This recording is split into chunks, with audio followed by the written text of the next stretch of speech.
Hello दोस्तों, welcome back to my YouTube channel. तो दोस्तों अभी मैं हूँ बारसू गांव में और ये प्यारी सी ब्यूटी है बारसू गांव की। और इस गांव से मैं जा रही हूँ हर्षिल।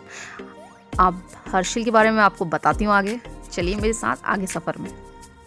हर्षिल देहरादून से लगभग 220 किलोमीटर है और इसमें लगभग 7 से 8 घंटे लग जाएंगे आपको जाने में।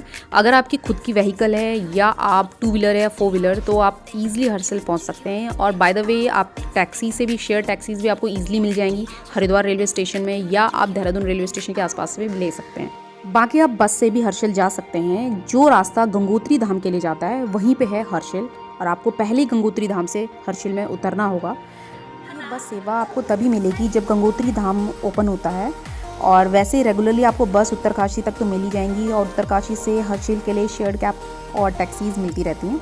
ये जो सामने आपको चट्टानें दिख रही है मुझे काफ़ी पसंद आई, क्योंकि ये इतनी बड़ी चट्टानें थी, इतनी बड़े पहाड़ थे वो। उनको देख के ऐसा लग रहा था कि अडिग और अटल खड़े हुए हैं, मतलब जैसे किसी चीज़ को प्रोटेक्ट कर रहे हैं। तो काफ़ी फैसिनेटिंग लग रहे थे मुझे ये। तो जैसे जैसे मैं हर्षिल के पास जा रही हूँ इसकी सीनरिक ब्यूटी और बढ़ती जा रही है, रास्ता और बर्फीला होते जा रहा है।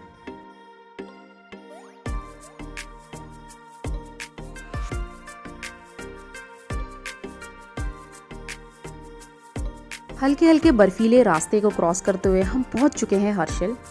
और ये जो आपको दिख रहा है राइट साइड में, ये जो गेट दिख रहा है बड़े सा, यही है हर्षिल का गेट। और अगर आप हर्षिल में उतरना चाहें तो आप इस गेट से अंदर जाके, नीचे हर्षिल है गाँव।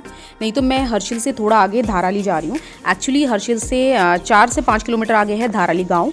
और इस गाँव में भी काफ़ी अच्छी सीनरिक ब्यूटी है और एप्पल्स के लिए तो आपको पता है हर्षिल इतना फेमस है और धाराली भी उसके लिए फेमस है। तो मैं जा रही हूँ पहले धाराली, क्योंकि जो मेरी कैब थी वो धाराली तक जा रही थी, तो इसलिए मैंने सोचा क्यों ना धाराली एक्सप्लोर किया जाए। और जब मैं रिटर्न आऊँगी दैन मैं हर्षिल में स्टे करूँगी और आपको हर्षिल की ब्यूटी दिखाऊँगी। फाइनली हम पहुँच चुके हैं धाराली और यहाँ पे है प्राचीन कल्प केदार मंदिर, जिनके दर्शन हम अभी करेंगे। कहा जाता है कि ये जो केदार मंदिर है ये धरती से खुद ही उत्पन्न हुए हैं और ये पानी में है डूबे हुए मंदिर। तो काफ़ी ग्राउंड से ही नीचे को है, मतलब ग्राउंड लेवल से नीचे है ये मंदिर। तो अभी हम आगे जाके देखते हैं, मंदिर के दर्शन करते हैं। ये जो आपको साइड में ये जो सूखे हुए पेड़ दिख रहे हैं एक्चुअली एप्पल के पेड़ हैं और अभी एप्पल का सीज़न नहीं है तो ये सूखे हुए हैं। सामने आपको दिख रहा है ये है प्राचीन कल्प केदार मंदिर। आप इसके नीचे जाके माँ भगवान के दर्शन कर सकते हैं और ये बिल्कुल देखिए आप ग्राउंड लेवल से नीचे है ये मंदिर। मंदिर के दर्शन करके जब आप आगे बढ़ेंगे तो आपको एक दिखेगा छोटी सी ये रोड जो नीचे भागीरथी नदी के पास जाती है। तो चलते हैं नदी के पास और करते हैं धाराली को और एक्सप्लोर। सामने की ब्यूटी देख रहे हैं आप, लाजवाब। वो जो सामने आपको रोड दिख रही है ये रोड है, मेन रोड, इधर ही से हम आए थे। और वो छोटू सा धाराली गांव जो अपना ये जो गांव के घर हैं वो भी आपको दिख रहे होंगे। मैंने एक्चुअली नदी के सामने से व्यू लिया हुआ है और ये है हमारी सामने नदी, भागीरथी नदी। हम यहाँ आए धारोली जो हर्षिल से 2-3 किलोमीटर आगे है। और ये जो यहाँ पे भागीरथी नदी है इसका व्यू बहुत ही प्यारा है। यहाँ पे ये भी एक वैली टाइप की है, चारों तरफ आप देखेंगे तो बहुत ही प्यारा बर्फ का पूरा कोटेड पहाड़ है। और देखिए मैं आपको और दिखाऊंगी आगे कैसा दिखता है ये पानी का फ्लो और बाकी चीज़। हम एक्चुअली मंदिर तक जाने का सोच रहे थे पर हमें हर्षिल कवर करना है आज, तो हम वहाँ जा नहीं पाए। तो हम देखते हैं कभी और जाने का। वो देखिए वो ऊपर जो मंदिर दिख रहा है उसे कवर करना था, हम जा नहीं पाए। हमें ये व्यू तो अच्छा लगा कि हम यहीं रह गए।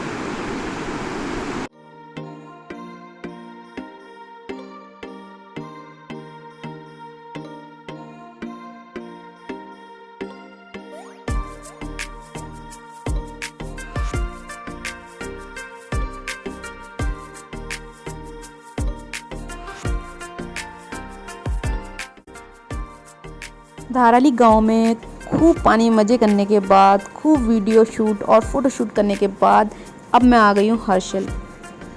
ये वही गेट है जिसके बारे में मैंने आपको बताया था, तो उस गेट से मैंने एंटर कर लिया है।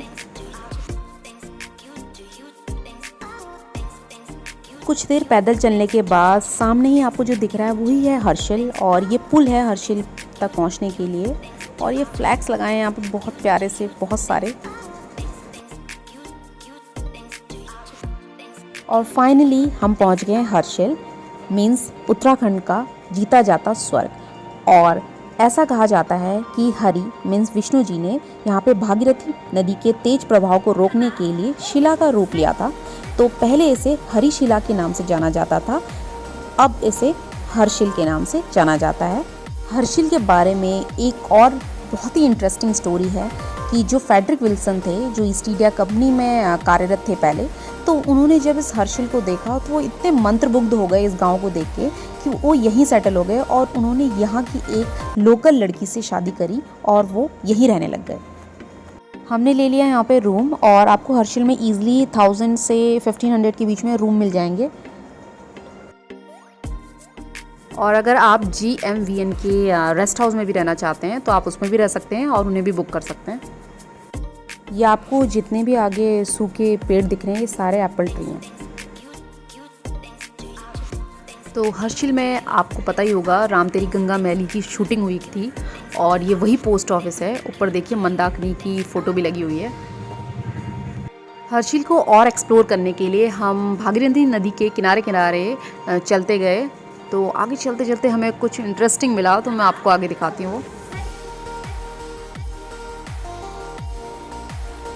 चलते चलते हमें मिले एक नहीं, दो नहीं, तीन वाटरफॉल। वो देखिए दूर आपको दिख रहे होंगे। अभी हम उसके पास जाएंगे। झरने की आवाज़ कितनी तेज़ सुनाई दे रही है। मैंने पहली बार 3 वाटरफॉल बिल्कुल इतने पास देखे। मैंने वाटरफॉल्स बहुत सारे देखे हैं बट वाटरफॉल 3 एक साथ चिपके हुए बहुत कम, रेयर है। तो दैट्स वाई मैंने कहा था ये बहुत इंटरेस्टिंग है। और वाटरफॉल में कुछ पल बिताने के बाद अब मैं चली हर्शिल से बागोरी गांव की तरफ। बागोरी गांव जो है वो आपको पता ही है, वो यहाँ का एक्चुअली एप्पल खादान है। तो हम चल रहे हैं उस गांव में।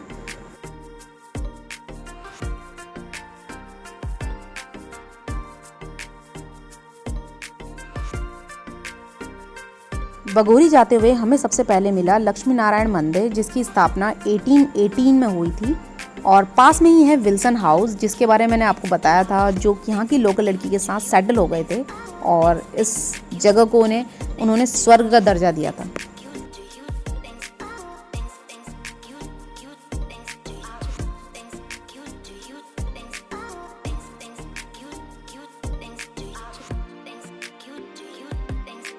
हम पहुंच गए हैं बागोरी गांव, जिसे 2019 में राष्ट्रपति पुरस्कार से भी सम्मानित किया गया था।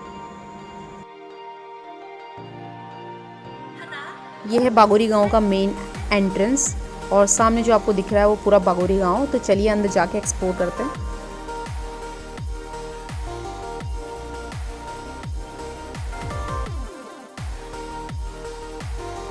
बागोरी गांव में एंटर करते ही सबसे पहले हमें मिला लाल देवता का मंदिर, जो कि आपको राइट साइड में दिख रहा होगा। और इसके पास में ही है बौद्ध मंदिर। तो ये देखिए बौद्ध मंदिर। तो यहाँ पे बौद्ध मंदिर भी हैं और फ्लैग्स दिख रहे हैं आपको, जो कि अभी क्लोज्ड है।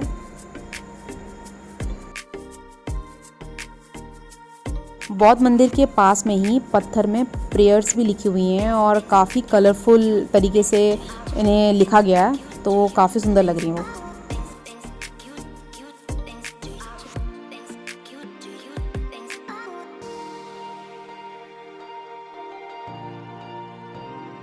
यहाँ पे दीवारों में भी काफ़ी इंटरेस्टिंग पेंटिंग की गई है। देखिए ये हस्तकला को प्रमोट करने के लिए यहाँ पे बुनाई दिखाई है। और यहाँ हर घरों में लगे हैं ताले। तो ये ऐसा हम कह सकते हैं कि एक ऐसा गांव जहाँ हर घर में लगे हैं ताले। मैक्सिमम घर यहाँ पे लकड़ी के ही हैं। काफ़ी सुंदर कलाकारी इन लकड़ियों में, मीन्स जो वुडन वर्क है वो काफ़ी फाइन और काफ़ी प्यारा लग रहा है। जैसे जैसे गांव में मैंने आगे कदम बढ़ाई, मेरी जो क्यूरियोसिटी है वो और बढ़ती गई, क्योंकि मुझे ऐसा लगा कि हर घर में ताले हैं और इस गांव में मुझे एक पंछी भी नहीं दिख रहा था, एक आदमी नहीं दिख रहा था। तो ऐसा कैसे हो सकता है? मैंने पहली बार ऐसा देखा था कि सारा का सारा गांव बंद है, मीन्स सारे घर बंद हैं। मैं और मेरी बहन हम दोनों थे।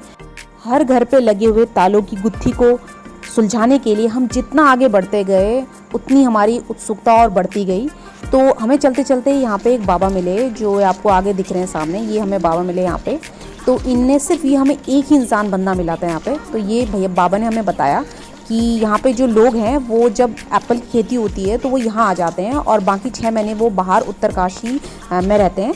वहाँ भी उनका एक घर है और यहाँ पे भी है। तो कुछ समय के लिए वो यहाँ रहते हैं और कुछ समय वहाँ रहते हैं। बगोरी गांव में ही एक बहुत सुंदर ब्रिज था जो आपको आगे दिख रहा होगा, जो एक छोर को दूसरे छोर से जोड़ रहा है। और इसमें जो फ्लैग्स लगे ना, इस ब्रिज की जो मतलब सुंदरता में ना 4 चांद लगा रहे हैं।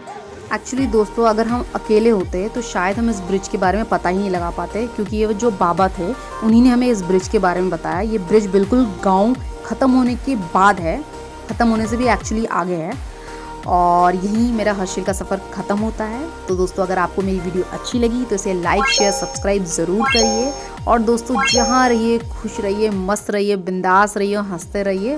Bye bye.